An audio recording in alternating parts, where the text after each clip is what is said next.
ونستغفره ونعوذ بالله من شرور أنفسنا ومن سيئات أعمالنا من يهد الله فلا مضل له ومن يضلل فلا هادي له أشهد أن لا إله إلا الله وأشهد أن محمدا عبده ورسوله أما بعد السلام عليكم ورحمة الله وبركاته. وعليكم السلام ورحمة الله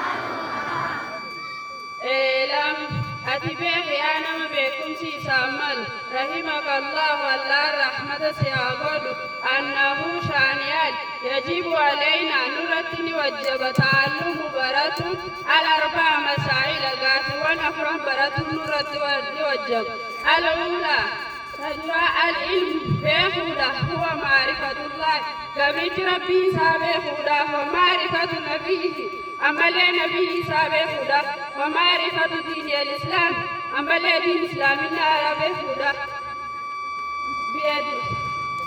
بالأدلة رقوني وجه.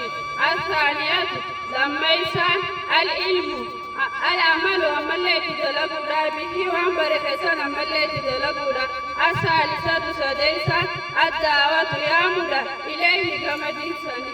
الرابعة أفريسا الصبر أفسودا على الزافين تنكي ونرد أفسودا كما دين إسلامنا يا مسني خيستي.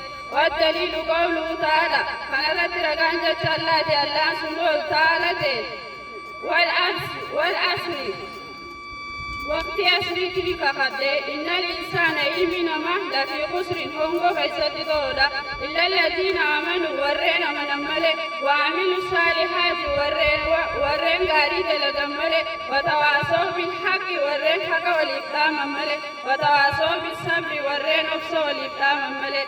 السلام عليكم ورحمة الله وبركاته.